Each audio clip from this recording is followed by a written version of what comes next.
Miguel. E agora, pelo Amicus Curiae, Associação Brasileira do Agronegócio, ABAG, falará o Dr. Pedro Ivo Gricoli Iocoi.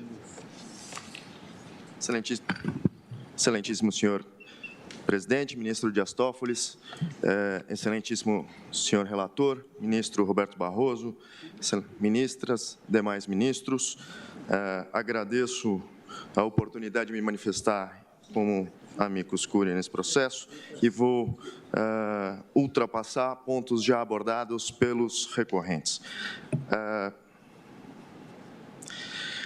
Estamos diante da interpretação do inciso 2 do artigo 2º da 8137, que prevê duas situações. Uma hipótese, como já apresentado no voto da ministra Maria Tereza, não é?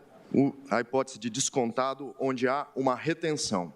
Eu tenho que pagar a alguém e eu retenho um pedaço do valor que eu tenho que pagar e, portanto, este pedaço eu, não é, como responsável tributário, recolho aos cofres públicos. A hipótese do cobrado é a hipótese onde há a substituição tributária, onde, por necessidade do fisco, ele fragmenta a cadeia, não é, ele amplia o nosso carnaval tributário e faz com que eu, não é, vendedor, tenha que pagar um pedaço da próxima fase da cadeia. Portanto, não é, estou dentro de uma hipótese que é aquela hipótese do artigo 121 do CTN, que prevê o responsável e o contribuinte. No caso do substituto tributário, ele não é o contribuinte, ele é o responsável. Na hipótese dos autos, estamos falando do contribuinte, que declarou integralmente e que não conseguiu recolher. E aí temos três situações distintas que foram bastante discutidas na audiência organizada pelo relator. A primeira situação é a situação onde temos um contribuinte, que é aquele que é responsável e que não recolhe os tributos que descontou ou que cobrou de terceiro. Esta é a situação típica do artigo 2º, inciso 2. Temos a situação daqueles que eu venho defender, que são os contribuintes verdadeiros, que declaram os seus impostos regularmente, que pagam os seus impostos regularmente, mas que enfrentam os intempéries da sociedade econômica brasileira. Aumentos de preço, variações cambiais, aumentos de valores de fornecedores, não é? Má organização da própria estrutura empresarial, ingerência, fraudes, e estes podem, eventualmente, ficar sem caixa para recolher o imposto devido. Mas declaram integralmente o imposto devido.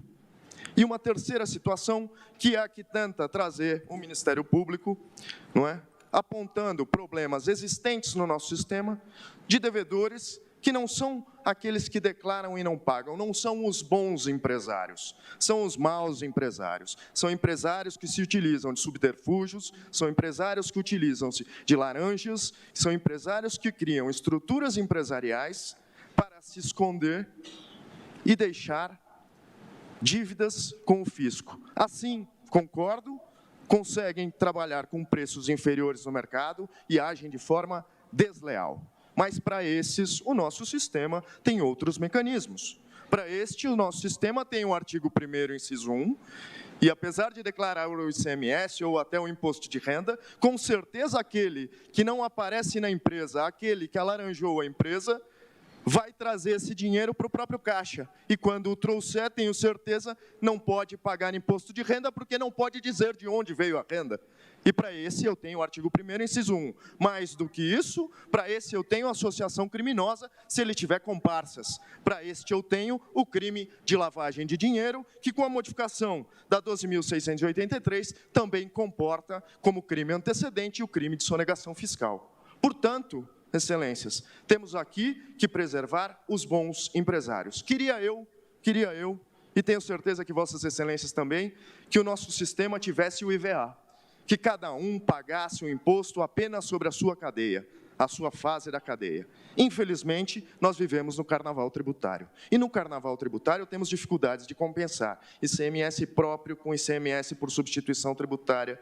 Não podemos compensar impostos municipais com impostos federais. E tudo isso faz com que a litigiosidade aumente e que muitas vezes, não é, muitas das vezes, os empresários não consigam arcar com os seus impostos. Isso faz deles criminosos?